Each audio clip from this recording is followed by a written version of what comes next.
만나 뵈서 반갑습니다.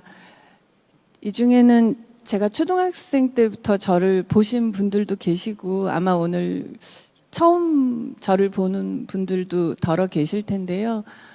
저는 1977년에 향림교회를 다니기 시작해서 동산교회 거쳐서 이 예담교회 첫 삽 뜨는 날 부모님 따라서 여기를 왔었던 그런 기억이 납니다. 그래서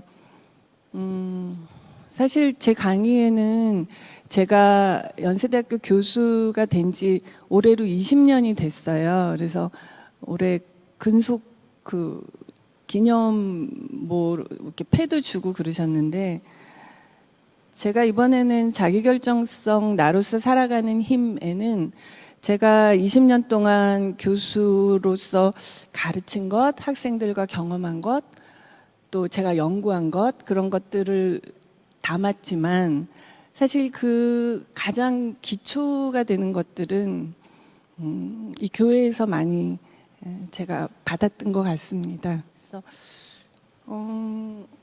오늘 제 책에 있는 내용들 중에 다양한 것들이 있지만 제가 특별히 어떻게 하면 좀 더 의미 있는 삶을 만들어갈 수 있을까, 어떻게 하면 제대로 된 행복에 조금 더 다가갈 수 있을까, 그걸 같이 한번 생각해 보고요. 그리고 저희가 교회에서 함께 만나는 그런 귀중한 만남들이기 때문에 저희 교회에서 저희들이 익히 알고 있는 것들, 그것도 다시 한번 같이 생각해 보는 그런 시간 갖도록 하겠습니다.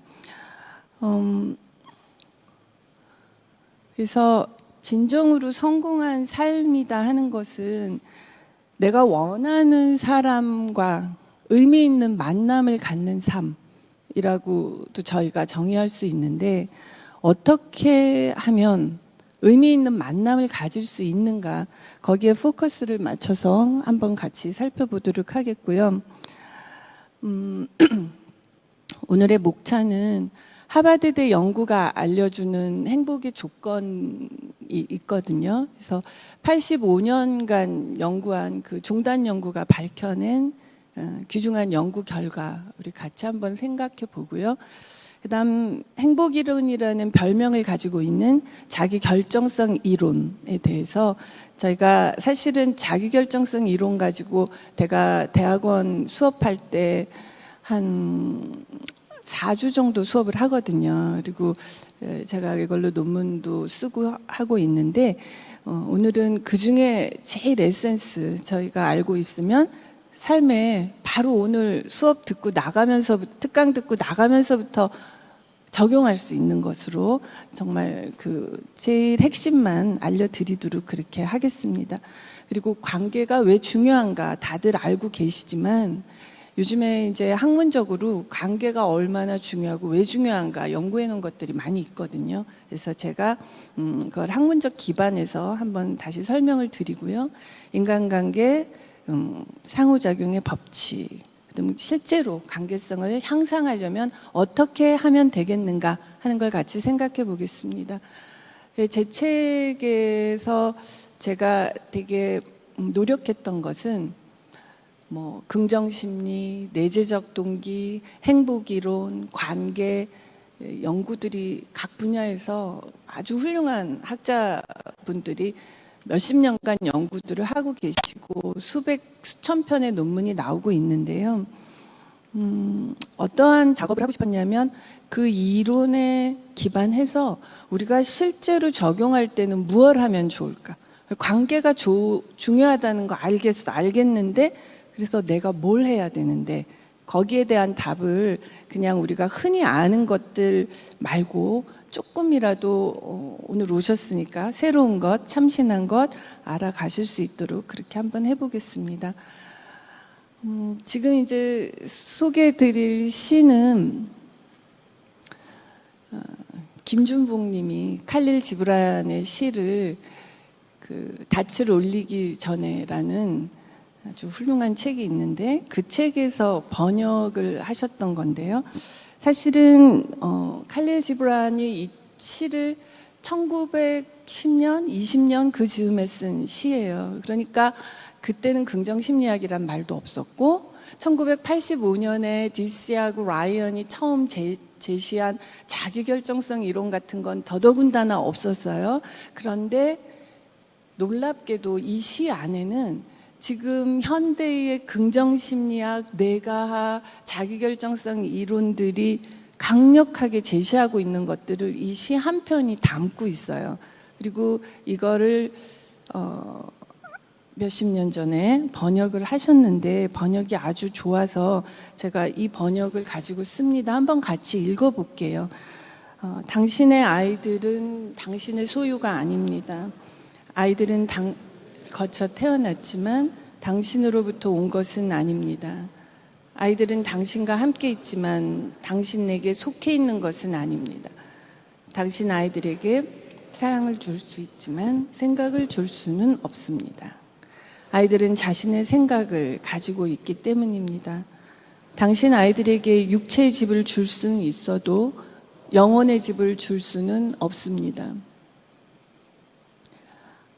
아이들의 영혼은 내일에 살고 있고 당신은 그 집을 결코 꿈속에서도 찾아가면 안 되기 때문입니다.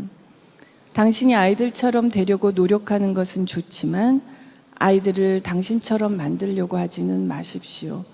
삶이란 뒷걸음쳐 가는 법이 없으며 어제에 머물러 있는 것도 아니기 때문입니다. 그래서 오늘 제가 드리려는 말씀은 우리의 삶은 관계로 시작해서 관계로 끝난다. 그래서 어떻게 보면 제가 지금 여기 서 있는 것도 우리가 이렇게 만나서 같이 좋은 이야기들을 나눌 수 있는 것도 또 서평원 목사님 같은 목사님과 매주 예배를 드릴 수 있는 것도 다 만남에서 시작하는 것인데 이 관계에 대해서 그러면 한 가지씩 보도록 할게요. 하버드 대학에서 성인 발달 종단 연구를 1930년대 말에 시작을 했습니다.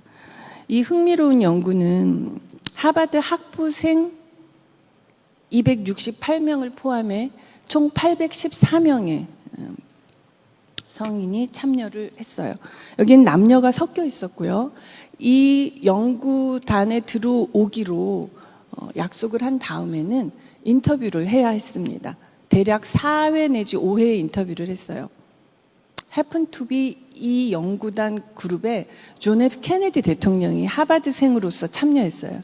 268명은 하버드생이고 그 다음에 200여 명은 보스턴 지역의 비슷한 연령대인데 상당히 비참한 생활을 하는 그룹이었습니다. 비교 그룹으로 넣은 것이고 나중에 터먼의 천재야 연구 그룹도 들어오고 이렇게 해서 814명의 성인을 장기 추적을 했습니다.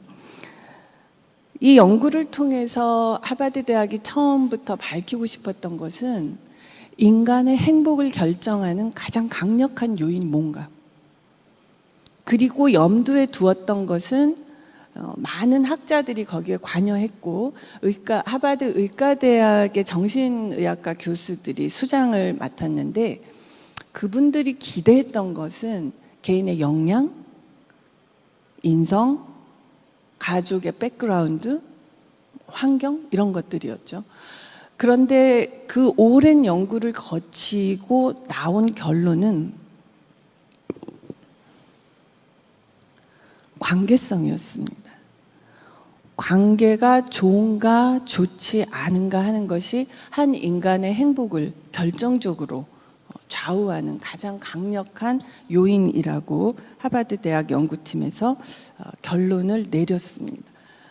여기에 여러 수십 건의 엄청난 드라마틱한 연구 결과들이 나오고요. 그걸 의대 교수이지만 거의 시인에 가까운 그런 존 베일런트 교수 같은 사람들이 또 많은 연구원들과 함께 집대성에서 정리를 하고 이제 그게 또 한국말로도 번역이 되어서도 지금 책으로 나와 있고 한데 거기에 많은 케이스들 중에 제가 오늘 우리 예담교회에서 함께 나누고 싶은 것은 앤서니 피렐리의 삶입니다. 앤서니 피렐리는 하버드생으로 이 연구에 참여한 게 아니에요. 이너시티 연구 대상자, 다시 말해서 보스턴에 있기는 한데 굉장히 비참한 생활을 한 사람으로 여기에 참여를 했어요. 그래서 처음에 연구원들이 처음 방문을 했더니 앤서니 피렐리의 첫 마디가 뭐였냐면 우리 아버지는 비열한 사람이었어요. 일주일에 한 번꼴로 형들을 엄청나게 때렸어요. 형들이 피투성이가 돼서 비명을 지르며 뛰쳐나가곤 했어요. 5명의 연구원이 처음 방문했을 때 그는 비참한 생활을 하고 있었는데요.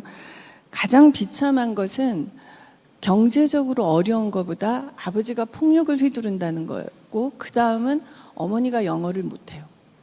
어머니가 영어를 못해서 아이들이 학교를 다니면서부터는 어머니와 대화가 안 되는 거예요. 무슨 공부를 챙겨주고 숙제를 챙겨주기는커녕 어머니가 애들하고 생활 영어도 안 되는 거예요. 그래서 아이들이 굉장히 힘들게 정말 비참하게 살고 있는 거죠. 형편도 어렵고 아버지는 때리고 어머니는 말이 안 통하는데 왜 어머니가 영어를 배우지 않을까? 아이들이 그게 이상한 거예요. 그래서 이제 점점 어머니를 멀리하고 어머니는 안으로 움츠려들고, 제가 볼 때는 심하게 겁을 먹었겠죠. 남편이 그렇게 폭력을 휘두르고 하니까 겁을 먹었는데, 앤서니 피렐리는 그 안에서 감수성이 강하고 두려움으로 꽉 차 있던 내성적인 학생이었어요. 그런데 그 앤서니 피렐리에게 빈스라는 형이 있어요. 엄청 맞던 형. 이 형이 일주일에 취직을 딱 하고 나니까 일주일에 한 번씩 토요일 점심 불러서 동생을 밥을 사주는 거예요. 열심히 공부해. 열심히 공부해. 응? 누나는 친엄마처럼 자기를 돌봐줘요. 어머니는 영어가 안 돼서 제대로 아이들을 케어를 못 해주시지만 누나는 영어를 하잖아요. 누나가 이 동생들을 열심히 돌봐줘요. 그리고 댄스 파티에 갔다가 아내를 만나요.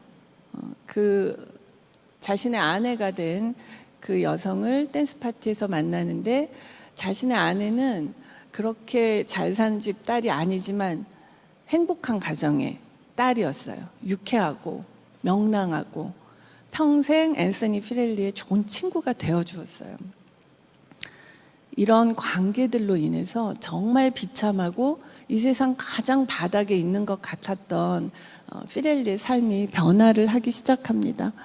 앤서니 피렐리는 그 멤버들이 2번째 방문을 했더니 성실한 노동자가 되어 있었어요. 그래서 밤에 회계학을 공부하러 야간대학을 다녀요. 동네에 있는 커뮤니티 칼리지를 갔더니 거기에 해리 벤틀리라는 교수님께서 회계학을 공부하면 무엇이건 할 수 있어. 회계학을 공부해. 라고 얘기를 해주셨는데, 우리가 성경에서 보듯이 들을 귀가 있었던 거죠. 그 얘기를 그냥 지나치지 않고 회계학을 공부를 합니다. 그래서 야간대학에서 아주 열심히 공부를 해서 3번째 방문했을 때 30살의 앤서니 피렐리는 공인 회계사가 되어 있어요. 그리고 전망이 아름다운 집에서 아주 낙천적이고 열정적인 그런 사업가로 서서히 변신을 하고 있어요. 회계학을 해서 회계사가 됐는데 와이프가 활달하고 밝고 앤서니 피렐리도 성실하고 능력이 있으니까 손님들이 자꾸 오는 거예요. 고객이 늘어나서 이 사람은 점점점 성공한 사업가가 되어 갑니다.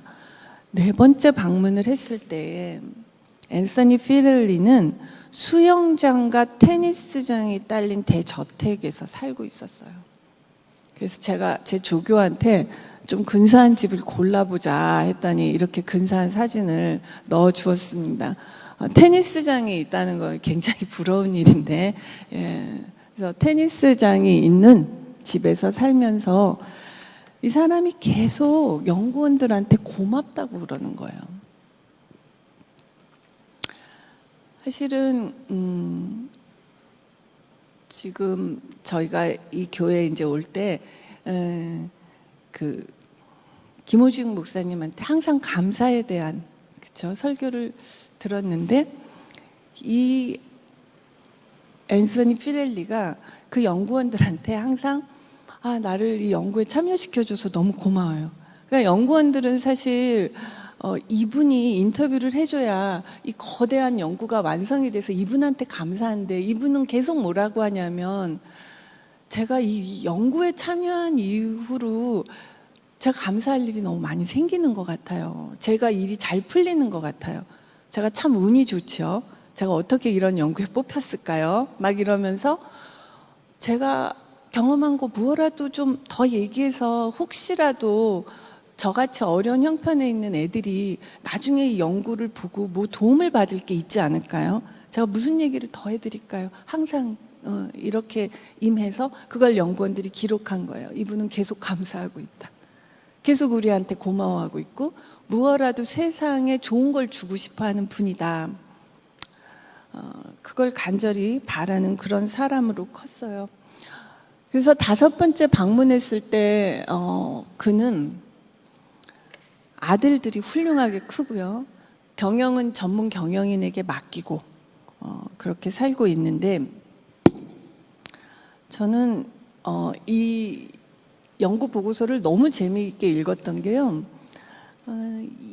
우리가 좋아하는 이런 스토리가 있는 거예요.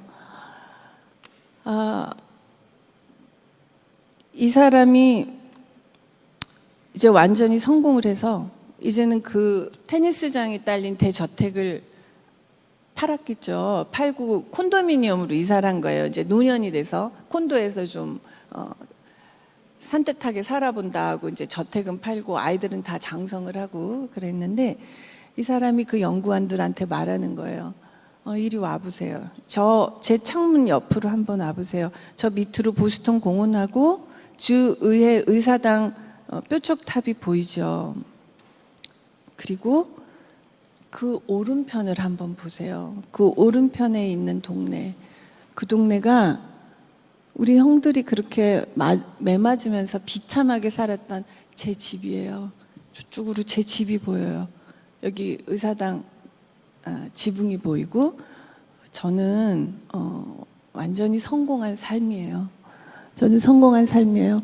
그리고 저는 이제 저를 때리던 제 아버지도 다 용서했어요. 아버지가 저는 안 때리셨어요. 우리 형들을 때렸죠.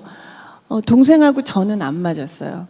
지금 생각해 보니까 아버지가 사는 게 너무 힘들고 너무 두려워서 형들은 자기같이 되지 말라고 때렸던 것 같아요.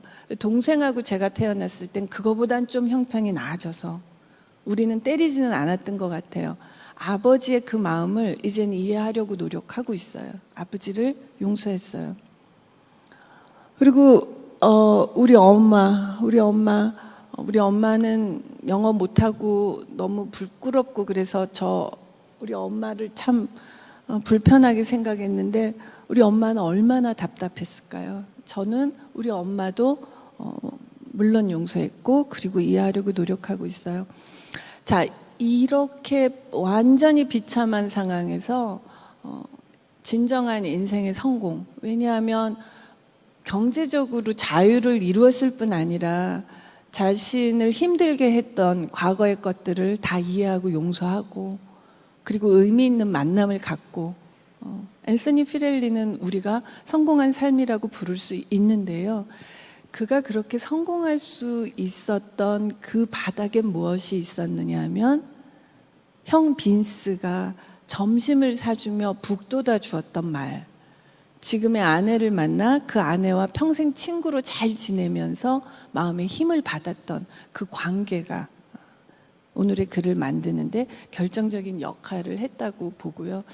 그리고 이제 저는 신앙적으로 보면 계속 감사했던, 그 책에는 그게 안 나오는데 앤서니 피렐리가 연구원들한테도 고맙고 내가 여기 참여한 것도 고맙고 우리 아들들이 잘 커져서 고맙고 경영 전문인이 열심히 연구해줘서 고맙고, 열심히 경영을 해서 내 회사를 계속 잘 살려줘서 고맙고 그게 꽉 차 있는 그의 그 감사가 그의 성공을 이루었어요. 아무튼 이런 식으로 하버드 대학의 연구는 우리들에게 관계가 얼마나 중요한가, 그것이 한 인간을 어떻게 성장시킬 수 있는가 하는 걸 얘기를 해주고 있고요.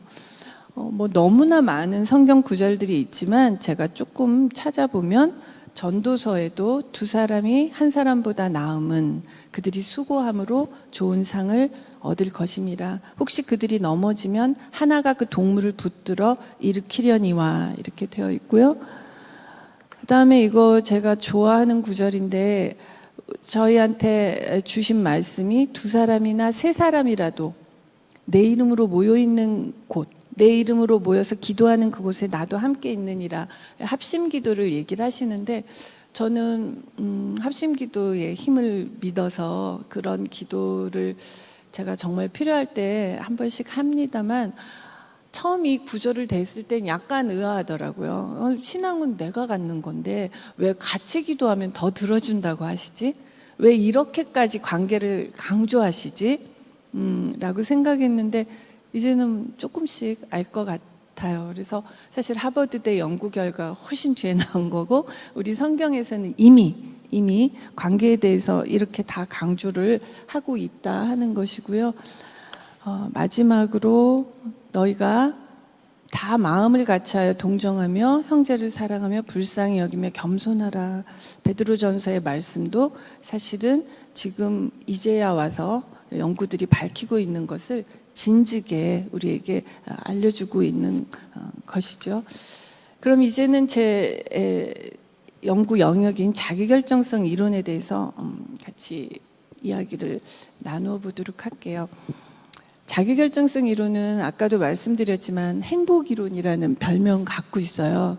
자기결정성 이론 자체도 상당히 복잡해서 굉장히 여러 종류의 이론들이 있는데, 저는 그 중에서도 우리가 알고 있으면 실제로 삶에 적용하고 우리가 살아가는데 직접적으로 도움이 되는 그 기본 심리 욕구 이론에 대해서 얘기를 해드릴게요.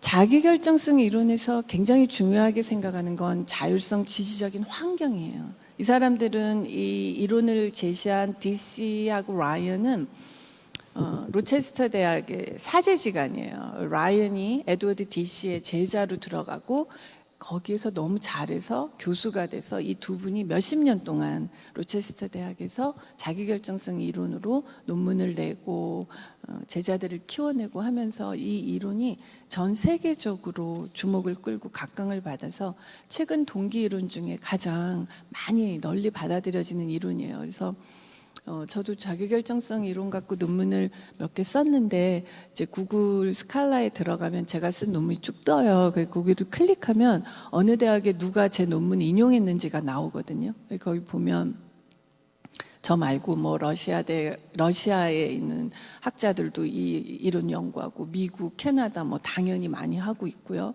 뭐 루마니아, 아시아, 동유럽 다 하고 있는데, 어떤 나라의 논문들은 제가 모르는 말로 써서 못 읽고, 어떤 나라는 조금 부끄러운데 이제 제가 그 나라 이름을 처음 보는 나라도 있고, 이것은 나라인가 도시인가 막 이렇게 찾아보는, 그 정도로 이 이론이 널리 받아들여지고 있어요. 근데 이 자기결정성 이론에서는 자율성 지지적인 환경 굉장히 강조하고요. 그 다음에 이 세 가지 기본 심리 욕구를 강조를 하고 있어요. 자율성, 유능성, 관계성. 이건 뭐냐면 우리는 타고 태어나기를 그냥 자율성이 확보가 되어야 비로소 무언가 하고 싶어지는 존재고, 그리고 무언가 하고 싶어져야 행복할 수 있는 존재예요. 내가 학생인데 공부가 하기가 싫어. 제 주요 과업이 공부인데 공부만 생각하면 머리도 아프고 막 눈알도 빠질 것 같아. 이러면 행복하기가 힘든 거예요. 친구가 아무리 많건 부모님이 아무리 좋은 분이시건 힘들어. 내가 CEO인데 벤틀리 교수를 못 만나서 회계 공부를 안 했네. 그래서 장부를 못 봐요. 누가 들고 들어오면 가슴이 덜컹하고, 그 사람 표정을 살피면서 저게 나를 속이는 건가 아닌가 독심술로 알아내려고 하고 하루하루가 가시방석이야. CEO인데 직원들 복지도 잘 챙겨주고 생일도 챙겨주고 루프탑에서 바베큐도 구워주고 다 하는데 매출을 못 올리고 장부를 못 보고 아침 일어나면 회사 가기가 힘들고 등에서 식은땀이 나고 이러면 다른 게 다 갖추어져 있어도 행복하기가 힘들어요. 왜? 그게 나의 주요 가업이니까. 엄마인데 애가 보기가 싫어. 아주 가끔 그런 분들이 있어요. 상담하는 분들 중에 애기가 안 이쁘다든지 학교 다닐 때도 불성실했는데 나는 엄마가 돼서도 불성실해. 밥도 하기 싫고 애들 학교에서 부르면 가기도 싫고 그게 너무 힘들어요. 그러면 다른 것들이 돼도 내가 엄마인데 엄마로서의 나의 주요 가업이 이게 막 짐 갖고 하기가 싫어. 그럼 힘들죠. 그래서 이 주요 가업들을 내가 나 스스로 선택해서 하고 싶어. 이게 되어야 동기가 유발이 되고 모티베이션이 유발이 되어야 우리는 행복해질 수 있어요. 그 행복을 이제 심리학에서 연구할 때는 흔히 subjective well-being, 그래서 주관적인 안녕감, 주관적이다는 거죠. 남들이 볼 때 저게 행복할까 싶어도 그 사람은 매일 정해진 시간에 구내식당에서 밥 먹고 앉아서 연구하는 게 행복해. 그러면 행복한 거예요. 주관적 안녕감. 저게 행복할까 싶어도 그에게는 행복인 것들이 주관적 안녕감, 그게 이제 행복인데 우리는 내가 선택했어. 이게 내 인생이야. 내가 주인이야. 그래서 내가 결정해서 하는 거야. 이 자율성이 있어야 행복하고요. 나는 좀 전에 말씀드린 대로 나에게 주어진 주요 과제를 잘 수행할 수 있어. 그리고 내가 그 결과를 내가 통제하고 내가 이 성공을 스스로 경험하고 있어. 그러면 유능감이 있어서 행복한 거예요. 내가 짜장면집을 하는데 짜장면이 기가 막히게 맛있어. 여기 앉아서 저 끝홀까지 쫙 보이는데 사람들이 막 먹으면서 너무 맛있고 행복해해. 그게 나의 유능감이에요. 그 유능감이 되면 내가 뭐 수영을 좀 못한들, 어디 갈 때 머리를 좀 못 빗은들 상관이 없어요. 나는 짜장면집 주인인데 짜장면을 맛있게 만들어. 그 자신감으로 이미 꽉 차서 다른 것들은 다 알아서 해결할 수 있거든요. 그런데 다른 건 다 되는데 짜장면집 주인인데 짜장면이 자신이 없어. 그러면 이제 좀 힘든 거예요. 그러면 우리가 이제 또 다른 방법들을 택할 수가 있는 거죠. 그 다음은 이제 관계성. 주요 타인과 소통하고 의미 있고 단단한 연결망을 맺는 것. 근데 지금 아마 알아차리셨겠지만 계속 important, 주요 타인, 주요 가업, 주요가 붙어요. 이게 뭐냐면 우리가 흔히 잘못 생각하는 게 두루두루 다 잘 지내야 된다. 관계가 좋아야 성공한다. 그래서 누가 나를 미워하거나 내가 누구랑 관계가 약간 껄끄러우면 막 고민이 되고 내가 뭐 잘못 사는 것 같고. 그런데 심리학이 우리에게 말해주는 건 그럴 필요가 없다는 거죠. 그 누구도 모든 사람과 잘 지낼 수 없어요. 우리는 내가 설정한 주요 타인과 잘 지내면 돼요. 그래서 제가 가끔 제 학생들한테 이제 가끔 연대에 들어온 학생들 중에도 아버지가 아까 앤서니 피렐리처럼 폭력 아버지라 고민하는 학생들이 있어요. 그리고 폭력은 안 휘둘러도 심리적으로 굉장히 강압적인 부모님. 그러니까 무조건 이제는 사시가 없어졌지만 무조건 너는 사시야. 1학년 가면 놀지 마. 바로 사시 공부 시작해. 굉장히 강한 아버지들인데 얘네는 들어와서 보니까 막 교환학생 가고 외국 학생들 많이 와 있고 유학 간 선배들 방학 때 들어오고 유학이 가고 싶어지는 거죠. 교수님 전 유학 가고 싶은데 아버지는 사시 안 하면 아버지 아들 아니라고. 제가 이거 어떻게 하면 좋을까요? 그 다음에 이제 막 폭력 휘두르는 아버지. 제가 어머니하고 이혼을 시켜드려야 되니까 어머니는 너무 능력이 없고 겁이 많아 이혼도 못하는데 얘는 이제 막 너무 갈등인 거예요. 자식된 입장으로 이걸 어떻게 해야 하나. 근데 중요한 건 모두와 잘 지내려고 하면 사실은 잘 지낼 수 없거든요. 나의 주요 타인, 그게 가족이면 아주 좋고 또 어려서부터 친구 몇 명 플러스 너무 좋죠. 근데 가끔 아주 불행히도 가족한테 그게 안 되는 경우도 있어요. 그러면 나의 주요 타인은 형제보다 더 형제 같은 내 친구가 될 수 있는 거고, 어머니보다 더 어머니 같은 내 누나가 어머니 노릇을 할 수 있는 거고, 그 융통성은 필요한 것인데, 중요한 건 뭐냐면 내가 설정한 주요 타인은 내가 잘 케어하고 잘 관리하고 그들과 의미 있는 관계를 맺는 것이 가장 중요하다는 거죠. 과업도 너무 많은 걸 다 하려고 그러면 할 수가 없거든요. 우리 능력과 시간에 한계가 있기 때문에 나의 주요 가업이 무엇다라고 내가 설정을 하고 그거는 내가 잘 해내는 것, 그것이 필요하고, 그런 것들을 이 자기결정성 이론에서도 굉장히 강조를 하고 있습니다. 그러면 관계가 좋으면 좋다는데, 그게 지금 최고라는데 어떤 일들이 생기나 우리 조금 연구들을 기반으로 구체적으로 보도록 할게요. 관계가 좋으면 신체적으로 심리적으로 고통 자체가 줄어듭니다. 예를 들면 아주 큰 병을 앓는 분들, 지금 막 투병 생활 하시는 분들을 대상으로 의과대학에서 실험해 놓은 결과들을 보면 관계가 좋다고 항암 치료를 받는데 안 아프고 그런 건 아니에요. 하지만 주변에서 많이 케어해주고 너가 낫기를 기도할게, 내가 너를 위해서 기도하고 있어, 그렇게 연락해주는 교인들이 있고, 아픈 틈틈이 문자를 보면 나의 친한 친구들이 화이팅이야, 힘내, 계속 기도하고 있어, 그런 걸 보는 분들과 아무도 신경 쓰지 않는다라고 느낌을 받는 분들은 실제로 본인이 지각한 신체적 고통이 달라요. 주변에서 지지해주고 아프지 말고 아파도 그때 여행 갔던 바다 그거 생각하면서 참아보자 하면서 그 아픈 순간에 손잡아주는 사람이 있으면 실제로 고통이 줄어들고, 심리적인 고통은 뭐 말할 것도 없죠. 그래서 많은 책들에 보면 남들은 나한테 그 고통을 어떻게 건넜느냐 하지만 나는 사실 그 고통을 건너면서 나 스스로 굉장히 성장하고 좋은 사람이 되고 진짜 내 친구가 누군지를 알아내게 돼서 도리어 그 고통에 감사한다, 내가 그 시련에 감사한다 하는 글들을 많이 볼 수 있죠. 그래서 신체적 심리적 고통이 줄어들고요, 관계성이 좋으면 행복, 주관적 안정감 올라가고요, 관계가 좋으면 생존과 성공을 위한 다양한 정보들이 속속 몰려듭니다. 그래서 암 환자를 가지고 캐나다에서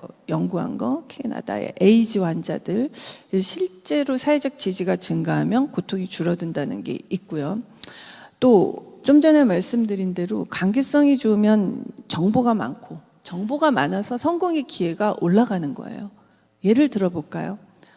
해리 벤틀리 교수가 회계학 공부하면 무엇이건 할 수 있어 라는 이야기를 하는 거를 앤서니 피렐리가 들었잖아요. 그와 관계를 맺었잖아요. 그래서 시작된 일이죠. 회계학을 공부했기 때문에 성실한 노동자가 성공한 글로벌 사업가가 됐잖아요. 거기서 해리 벤틀리와의 만남이 있었어요. 제 아버지가 친구와 같이 풀브라이트 장학금 시험을 보러 가고, 그것이 아버지의 유학의 길을 열어드린 그런 일화를 제가 책에 소개를 드렸는데, 그것도 제 아버지한테 그 친구가 왔잖아요. 김대희, 서울에서 풀브라이트 시험 있어, 우리 쓰리쿠터 타고 얼른 갔다 오자. 친구가 있어서 유학을 가실 수 있었던 거예요. 정보가 오는 거죠. 저에게도 비슷한 경험들이 있어요. 저하고 가장 친하게 석박사 시절에 지냈던 후배가 저보다 먼저 연대의 연구원이 됐어요. 그런데 그 친구가 저보고 어느 날 같이 점심을 먹는데, 그때 5월이었거든요. 언니, 내가 회의 들어갔다가 들었는데 교육개발센터라는 센터가 생긴대. 거기서 한다는 일 딱 들어보니까 언니 박사학위 논문하고 너무 겹쳐. 아마 9월이나 10월쯤에 공고가 난다나 봐. 언니 공고를 잘 봐. 그래서 제가 그런 센터가 생기면 진짜 너무 좋겠다. 넌 그걸 어떻게 알았어? 했더니 내가 연구원으로 있기 때문에 회의를 몇 개 들어가는데 회의 들어갔더니 교수님들이 막 의논하고 계신데 총장님이 그 센터 얘기를 듣더니 곧바로 그거 꼭 만들어야 된다고 만든다고 하시는 걸 들었어. 그러니까 언니 신문에 이제 일간지에 공식 공고가 날 거니까 그거를 봐. 근데 그 후배가 그 얘기 안 해줬으면 저는 공고를 보지 못했을 거예요. 공고를 통해서 무슨 뭐 센터가 만든다 그런 걸 본 적이 그 이전에 한 번도 없었거든요. 그러니까 제 고마운 후배가 저한테 그런 길을 열어준 거죠.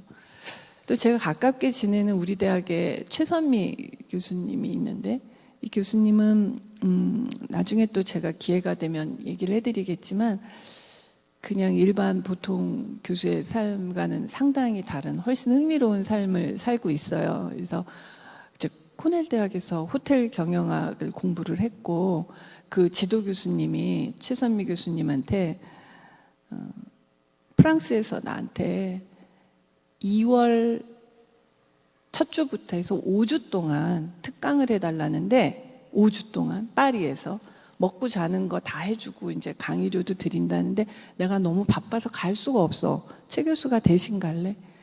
최 박사가 대신 갈래? 그래서 대신 갔는데 너무 잘해가지고 그거를 10년 넘게 했어요. 그래서 모두가 부러워하는 방학마다 파리에서 5주를 지내는 뭐 기타 등등. 지금은 베트남의 어느 대학에 또 부총장으로 가 있는데 이 최선미 교수님이 공부를 시작하게 된 계기도 뭐냐면 본인이 백양로를 걸어가고 있는데 4학년 때인데 1학년 때 룸메이트가 지나가는 거예요. 그러다가 와 선미야 막 이러더니 야 우리 같이 밥 먹을래? 친구가. 그래서 최선미 교수가 그래 밥 먹자. 야 근데 내가 학생복지처에 상담을 잡아놨는데 우리 같이 들러서 상담 받고 점심 먹으러 나갈까? 그래 그러자. 그래갖고 뚫레뚫레 걸어가다가 친구 따라서 학생복지처에 가서 이러고 친구 상담하는 거 기다린 거예요. 근데 그 친구가 뭐 아주 똑똑하게 이제 졸업하면 뭐 할 건가 막 이런 취업 상담을 하는데 그 취업 상담관이 나중에 보니까 굉장히 유능하고 유명한 오래된 베테랑 상담관이신데 이분이 최선미 교수를 보고 학생도 온 김에 상담 좀 해. 그래가지고 저는 이 최선미 교수님 그때 영문과 학생이었거든요. 저는 영문과인데요. 이제 졸업하는데요. 뭐 할지 아직 정한 것도 없고요. 그랬더니 그래? 쉐라톤 호텔에서 영어 잘하는 여학생 구하는데 가볼래? 쉐라톤 호텔에 취직해볼래? 저요? 제가요? 막 이래가지고 바로 취직이 돼서 쉐라톤 호텔을 간 거예요. 쉐라톤 호텔에서 일을 하다 보니까 호텔 경영학을 알게 되고 그러다가 코넬 대학에 가서 공부를 하게 되고 그랬더니 교수님이 너는 파리에 가보지 않을래? 파리를 가보고 뭐 이렇게. 그래서 본인이 아주 열심히 해서 그런 일들이 생겼지만 그 시작은 뭐였냐면 백양로를 내려가는데 친구가 같이 밥 먹을래? 여기 가볼래? 그렇게 해서 따라가는. 그러니까 우리가 관계를 맺으면 엄청 많은 것들이 우리가 생각하지 못했던 것들이 다가옵니다. 제 어머니, 제 어머니는 여기 제 어머니와 친하신 분들이 많이 보이시는데 제 어머니는 아시는 분은 아시겠지만 굉장히 유교적인 가정에서 자라셨어요. 그래가지고 어머니가 겨울에 스케이트 타러 가려 그러면 얼음에 빠져서 안 된다. 뭐 하려 그러면은 뭐 수영하려 그러면은 그 점잖지 못하게 그런 옷 입고 그렇게 나부되면 안 된다. 뭐 하면 여자가 그런 거 하면 안 된다. 이제 그게 강한 집에서 양반 교육을 받고 자라셨는데 어머니가 어느 날 친구가 여기 가깝잖아요. 어머니 본가가 친구가 막 같이 가자 그래가지고 어른들 몰래 교회를 가신 거예요. 크리스마스 무렵에. 그랬더니 막 선물도 주고 분위기가 너무 좋으셨대요. 그랬더니 그 목사님이 그 10살 요럴 때 해준 얘기를 어머니가 기억하고 계시더라고요. 그러면서 그 목사님이 언제건 교회에 와라. 우리가 기다리고 있다. 하나님이 두 팔 벌려 너희가 오기를 기다리고 있고 너희가 오기만 하면 복을 주려고 믿기만 하면, 내가 있다고 믿기만 하면 복을 주려고 기다리고 있다. 그 얘기를 하는데 우리 어머니가 들을 귀가 또 있으셨던 거죠. 어머니가 어린 마음에 그런 생각하셨대요. 뭔지는 잘 모르겠지만 참 좋은 곳이로구나. 오기만 하면 된다고 하네. 오기만 하면 주려고 기다리고 있다고 하네. 난 여기가 다니고 싶은데 딱 분위기를 보기에 우리 집에 얘기했다간 야단이 날 테니 오늘은 조용히 과자만 챙겨서 가자. 그리고 이제 과자만 챙겨서 가고 마음에 그걸 담아두셨던 거예요. 그런데 저희 아버지를 만나셨고 저희 친가는 모두 교회를 다니셨기 때문에 어머니는 얼른 교회를 결혼하고 다니기 시작하셔서 저는 이제 모태신앙을 갖고 있는 거죠. 그렇게 보면 우리 어머니가 그 교회에 한 발이라도 들여놓고 크리스마스 선물 받으면서 간 거지만 그 얘기를 들었던 그 씨앗이 나중에 아버지를 만나서 잘 자란 거죠. 그게 아니었다면 아버지가 처음에 전도를 하실 때 어머니가 그게 그렇게 잘 들리지 않으셨을 수도 있어요. 그래서 관계를 갖는다는 것, 우리가 주변에 사람들을 만난다는 거는 막 뭐를 계획하고 뭐 저 사람을 만나서 이걸 얻고 저걸 얻고가 아니라 그렇게 그냥 툭툭 선물같이 우리에게 좋은 것들이 오고 볼 눈이 있고 들을 귀가 있는 사람들은 그 기회를 잡는데 우리는 교회에 다니면서 좋은 것들을 많이 듣고 있기 때문에 그 기회를 잘 잡을 수 있을 거라고 생각합니다. 관계가 좋으면 좋은 일들이 이렇게 있는데 저는 이건 제가 이제 만든 이름인데요. 인간관계가 상호작용의 법칙이 있다고 그렇게 믿습니다. 그리고 학생들에도 그 강의를 하는데 제가 동기를 연구하고 또 하나는 말하기, 강의하기를 연구를 하고 강의를 합니다. 그래서 제가 2002년부터 한 10년간 20학기 정도 연세대학교에서 신임 교수분들이 오시면 적게 오실 때 한 30분, 많이 오실 때는 100분 가까이 신임 교수가 오세요. 연대 교수가 1800에서 2000분이 계세요. 의대가 있기 때문에. 이제 의대를 빼면 한 900여 분이 계신데 그 신임 교수들이 올 때 어떻게 가르칠 것인가, how to teach에 대해서 제가 강의를 해드렸어요. 근데 그 강의법에서 가장 기본이 뭐냐면 상호작용이에요. 가르친다는 건 가르치는 사람과 듣는 사람 간의 상호작용을 기반으로 이루어지는 것이지 내가 아는 걸 나 좋을 대로 내 임의로 그냥 던지는 건 교육이 아니라고 보거든요. 그래서 제가 인터랙션부터 강조하면서 강의를 해드리는데 제가 관계에 대해서 연구를 하면서 보니까 그 말하기의 메커니즘, 강의하기의 메커니즘이 곧 우리 관계의 메커니즘이고 그것이 더 크게 보면 우리 삶의 메커니즘이더라고요. 관계라는 것도 가르치는 것과 똑같이 상호작용인 거예요. 그래서 제가 학생들한테 늘 강조하는 게 너가 세상에 계속 보석을 던지면 세상이 너한테도 보석을 줄 거야. 근데 네가 계속 쓰레기를 던지면 세상도 너한테 쓰레기를 던질 거야. 그게 정확한 상호작용의 법칙이야. 너가 취직해서 직장 상사에게 인정이 받고 싶으면 너가 그한테 러브 앤 리스펙트를 줘. 아, 저분은 이런 장점이 있어서 저기까지 갔구나. 내가 저 부분은 배워야겠다. 너는 맨날 삼겹살 구워 먹으면서 그 사람을 갖다가 지지고 볶고 온갖 험담을 다 하면서 20명 팀원 중에 한 명 딱 뽑아서 유럽 출장 데리고 가는데 나를 뽑았으면 그거는 이루어지지 않는 꿈이야. 왜냐하면 인간관계는 상호작용이라 그 사람도 다 느끼거든. 네가 뒤에서 본인을 안 좋아한다는 거를. 그러면 상대방에게 우리가 최대한 장점을 보고 좋은 걸 보면서 어떻게 상호작용의 법칙을 살려나갈 건지 같이 생각을 해보자라고 하는데 제가 어렸을 때 이제 아버지한테 들었던 아버지의 어린 시절, 뭐 아버지가 육사 다니실 때의 일화 이제 그런 것들이 있지 않겠어요? 근데 제가 이제 그 중에 특히 좋아하고 재밌어하는 일화들은 아버지가 이제 손주들한테도 여러 번 해주셨는데 그 중에 한 얘기예요. 아버지 어느 날 관사에서 이제 싱글이실 때 잠을 자고 있는데 한밤중에 막 새벽 1시 이럴 때 누가 문을 두드려서 나가 보니까 이제 아버지는 그 전방의 한 소대장이었는데 그 사단 본부에 인사참모가 와서 문을 두드리면서 와이프가 이 전방에 와서 애를 낳다 난산이 돼가지고 지금 급하게 피가 필요한데 김대희 피가 맞는다고 군의관한테 들었다. 수혈을 좀 해줄 수 있냐. 그러니까 우리 아버지 자다가 일어나는데 아버지가 그 표현을 쓰시더라고요.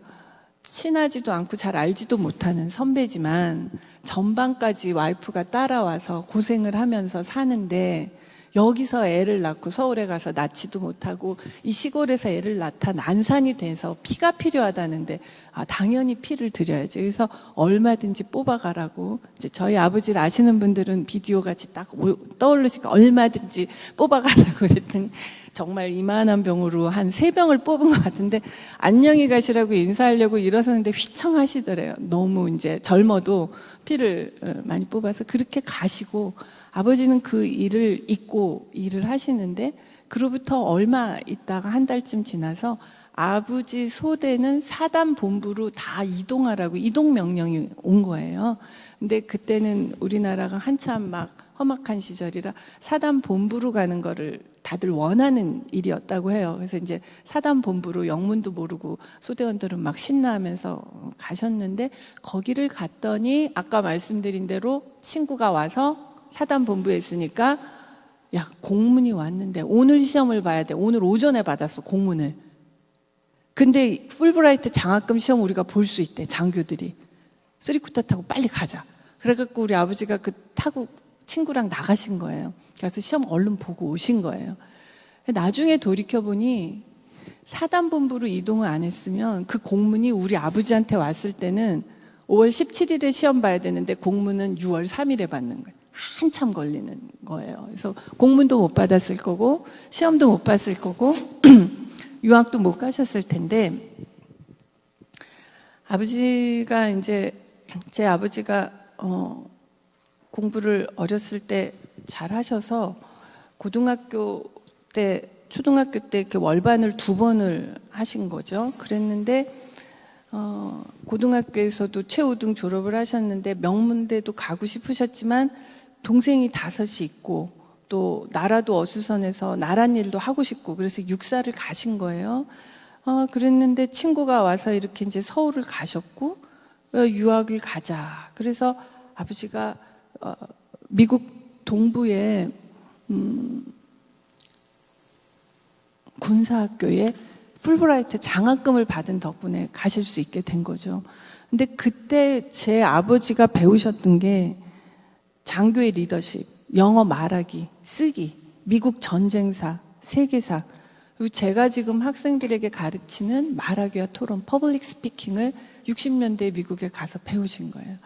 그러니까 그냥 그 안에 있으면서 이제 보람도 있지만 군대도 막 어수선하고 탈영병들 나오고 그 급식도 제대로 안 나와가지고 본부에 가서 말해야 되고 또 어떤 사람들은 그 얼마 안 되는 군인들 월급 있잖아요. 옛날에 20원, 30원 나오던 월급을 또 중간에 착복하는 사람이 있어서 우리 아버지가 새로 중대장이 돼서 가보니까 1년 동안 부대원들이 월급을 못 받아요.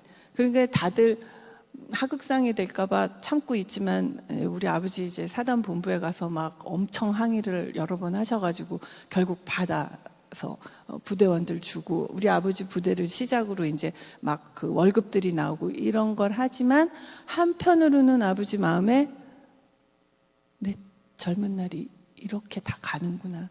나는 조금 더 공부했으면 넓은 세상으로 갔으면 하고 생각을 하셨는데 그게 그 전방에 앉아있고 인사참모가 문 두드려서 피 뽑아주고 휘청하고 할 때는 이루어질 수 없는 일 같았지만 그 작은 일이 점으로 연결이 돼서 결국 친절을 베푼 아버지의 그 마음은 그 미국 유학으로 다시 돌아오는 그런 인간관계 상호작용이 있었고요. 그리고 제가 볼 때는 흔히는 그래서 유학을 가서 바람도 쐬고 문물도 넓히고 새로운 것도 배우고 좋았겠다까지만 생각하지만 제가 학생들도 가르치고 또 저도 지내보고 하니까 좋은 사람 옆에는 좋은 사람이 있고 좋은 일들은 더 좋은 일들을 데리고 오더라고요.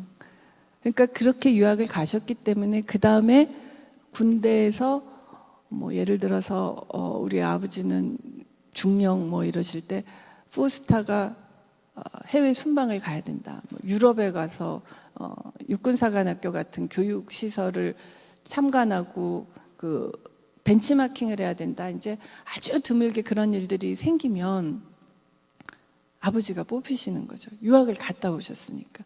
그러니까 이 기회는 또 다른 기회를 갖고 오고 이 기회는 또 다른 기회를 갖고 와서 제가 여기 계신 우리 교인들이나 또 자제분들에게 오늘 가서 전해주실 때에는 그 한 가지 좋은 일은 우리가 상상하지 못한, 기대하지도 못한 더 좋은 일들을 갖고 오기 때문에 쉽사리 포기하거나 너무 우리가 금방 실망하지 말고 그 갑갑해 보이는 곳이라도 그곳에서 우리가 열심히 하고 있으면 좋은 일들이 우리가 생각하는 것 이상으로 일어나지 않는가 하는 이야기를 같이 나눕니다.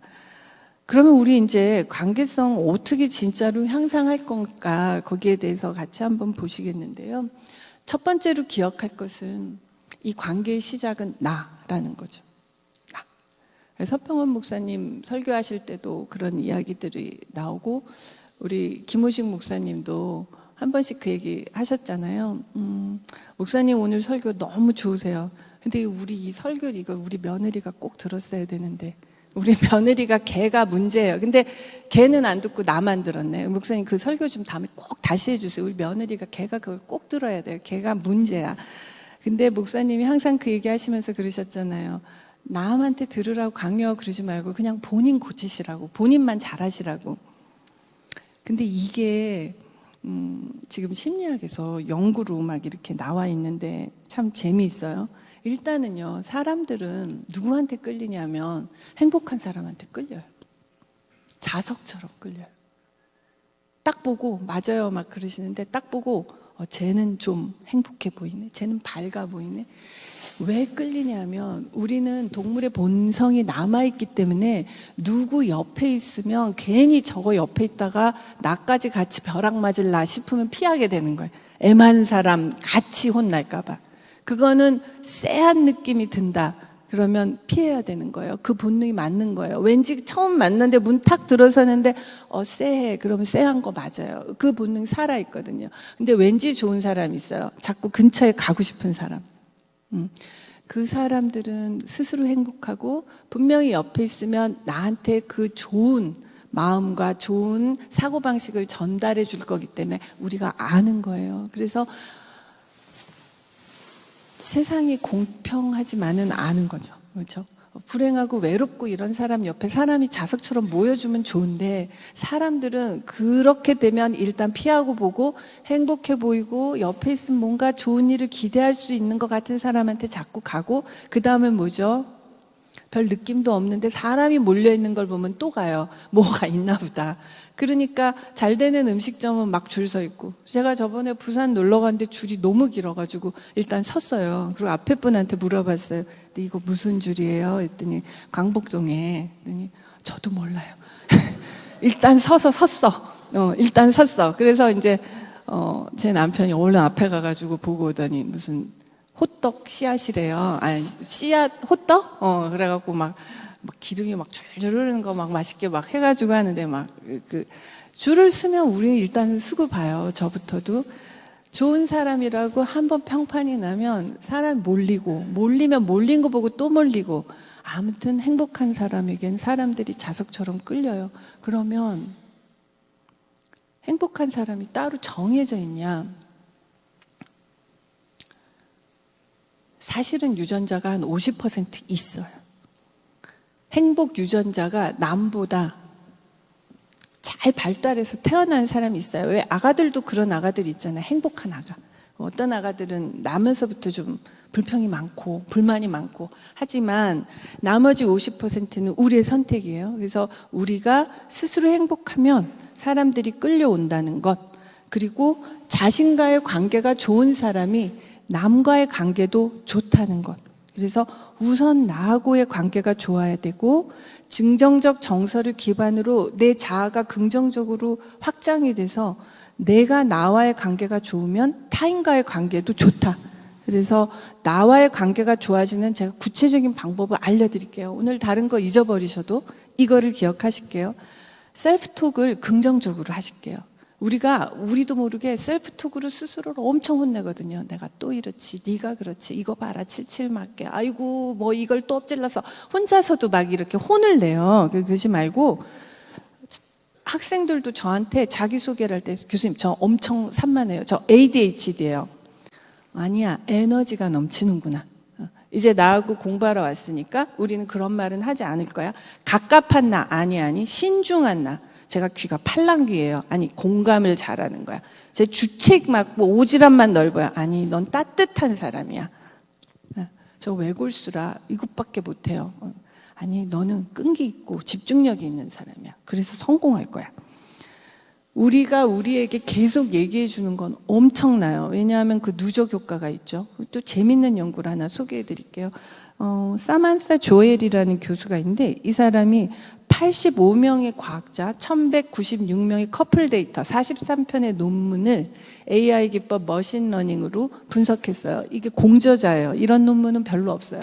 한 명이 쓰거나 5명, 6명, 많아야 12명인데 이렇게 어마무시한 공저자가 있어서 이 사람 뭐 연구했냐면 누구랑 맞는지, 그러니까 이 사람 연구 분야가 로맨틱 릴레이션십이에요. 그래서 어떤 사람이랑 맞는지를 연구를 하려고 그랬는데 AI는 세계 최고의 바둑 선수를 이겼지만 누구랑 맞는지 관계를 예측하는 거를 실패했어요. 못 맞췄어요. 그런데 대신에 부산물로 뭐가 나왔냐?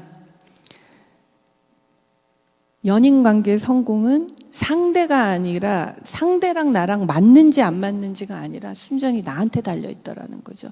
나 스스로 행복도가 높은 사람들은 로맨틱 릴레이션십에서 굉장히 성공도도 높고 결혼 생활에서도 성공도가 높아요. 그래서 자신의 삶에 만족하는 사람일수록 관계가 좋아요. 그리고 두 번째로 우리가 기억할 것은 관계를 위해서 첫 번째는 관계는 나한테 달려있다.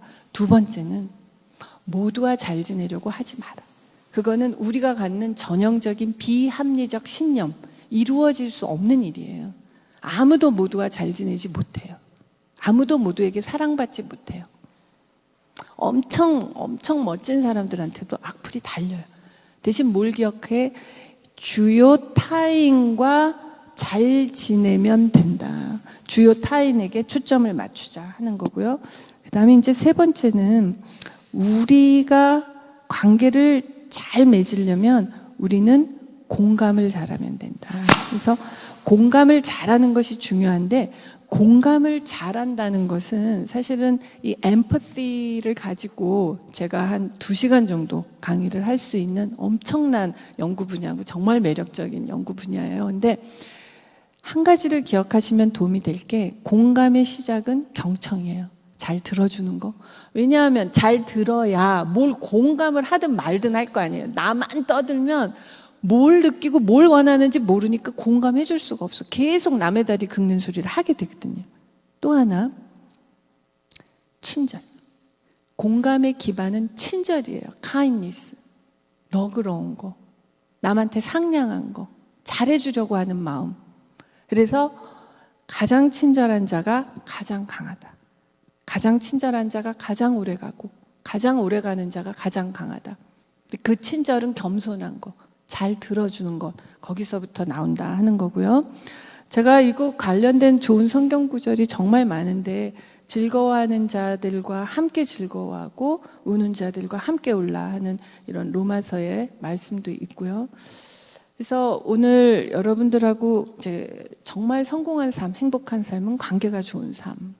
그렇다면 진정으로 성공한 삶은 이런 식으로 정의할 수 있지 않을까? 진심을 많이 나눈 삶, 사랑하는 사람들로부터 사랑받는 삶, 내가 원하는 사람들과 의미 있는 meaningful 미팅, 만남, 인카운터를 가질 수 있는 삶, 우리가 이렇게 얘기할 수 있을 것 같고요. 지난주에 제가 설교 듣는데 목사님이 이 구절을 서평원 목사님이 하시는데 제가 제 책 그 강의 내용하고 같이 이 내용이 너무 좋다 생각해서 오늘 다시 한번 에베소서 5장 8절에서 9절로 마치겠습니다. 너희가 전에 어둠이었더니 이제는 주 안에서 빛이라. 빛의 자녀들처럼 행하라. 빛의 열매는 모든 착함과 의로움과 진실함에 있느니라. 그래서 이 좋은 말씀이 성경에 있는데 사실은 이 의로움과 착함, 그것이 공감의 기반이고 그 공감이 우리가 원하는 사람의 마음의 문을 열어주는 열쇠고 그 원하는 사람의 마음을 얻으면 우리 삶이 더 의미 있고 더 풍요로워지고 그런 사람을 많이 가진 사람이 진짜 부자고 진짜 성공한 거고 그렇게 생각합니다. 오늘 일요일 오후에 강의 듣는 게 얼마나 힘든 일인지 제가 아는데 이렇게 제 강의 들으러 와주셔서 너무 반갑습니다. 이걸로 강의 마치겠습니다.